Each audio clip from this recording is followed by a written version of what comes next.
I just have the app, by user Complex Antelope 620. I was at the Mart of Walls yesterday, doing my bi-weekly grocery shopping and vibing with some death metal blaring in my hearing aids.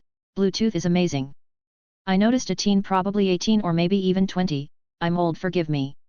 I pay no mind and continue shopping in the produce aisle looking for Fuji apples first on my list. Then later I see the same person, empty basket, looking confused, and that's when I notice they have a cochlear implant. I get their attention and turn off my music and with my voice ask if they're okay. He points to his ear and moves his head side to side to tell me he can't hear anything. I smile and ask, do you know ASL, in ASL? His face lit up like morning sunshine and says, yes, can you help me? I ask, what do you need? He says, this is my first time shopping by myself, where can I find Rotel? I introduce him to the Mart of Walls app, give him a show on how I can locate the item and took him right to it. He downloaded the app and I helped him set things up in the store.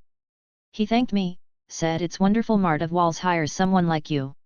I had a chuckle and told him I don't work here, I'm just another defa like you, just more experience. I laughed, he laughed, the Decepticons laughed. It was a good day. I went back about my shopping and my new friend has me on Telegram. Smiley face, 8.5 floor please request. I got in an elevator, by user I welcome 9700. Visited a friend that lived in a high-rise apartment building of 15 floors. Most of the tenants are on the older, retired side of age, but only by coincidence since it wasn't a senior living building. I got into the elevator to head up to the 11th floor where my friend lived, and picked up a couple elderly women on way up. One woman requested to be taken to the 8.5 floor when they got in. I looked at the floor buttons and of course couldn't see anywhere where there was a half floor option. I asked her, do you mean the 8th or 9th floor? And she repeated louder, no. The 8.5 floor, then looked at the other woman and rolled her eyes like I was being so difficult. I didn't push any buttons so that the elevator went straight to the 11th floor. I could see the women getting upset that they missed their floor, because of me I guess, so when I got out all I could say was, I don't work here but good luck on finding your floor. To this day I'm wondering if they were just senile or did I miss out on a being John Malkovich situation. You just had the voice, by user Garside Prime. So this was a few weeks ago. I was in a pet supply store looking for frozen mice for my partners and ice snakes.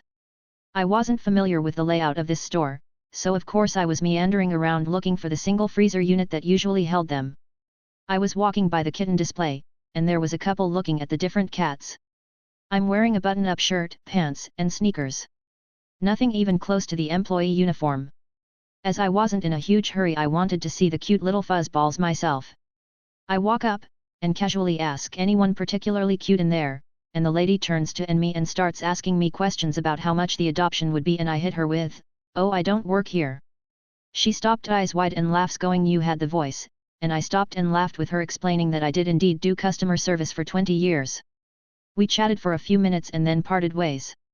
Guess I have to watch how I interact with other customers or else I'll give the wrong impression. State Park Drama, by user Samandu.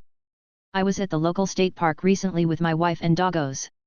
For context, we're in the US and not far from the border with Canada. We're wrapping things up and getting the dogs back in the car when I'm approached by a woman. Her car has Canadian plates, if that's worth anything, and she asks if I know where the park rangers are. As I start to explain where the ranger station is, she walks me over to a nearby pickup truck and says that there's a dog in the truck, and it's going to die from the heat. I have a look, and 1, it's not all that warm, 2, the windows are lowered for airflow, 3, the windows are heavily tinted, 4, the dog looks fine, it's enjoying barking at passers-by, and 5, there's a bowl of water in the truck. So I tell her it looks like the dog is not in any immediate danger, and try again to explain to her where the ranger station is, but she's not having any of that. Apparently I need to go get a ranger. As I am walking away and trying again to say that if she's concerned she can go to the ranger station, she says that she's from Canada, and has other things to do, and wanders off to enjoy the beach. I am not a harbor, by user Snaggerl_currywurst. I just watched a video about some misdial, which reminded me of the weirdest call I've ever received.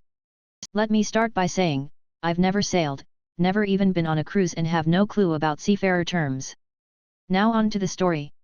When I was round about 14 years old, I received a phone call on my new mobile phone. A guy asked me how the tide was and if he'd be allowed to reach port.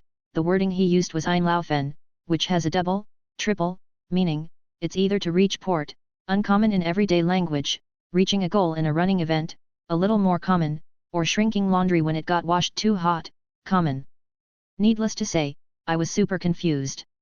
The man on the phone got more and more agitated and kept tossing words left and right, most of which I've never heard in my life.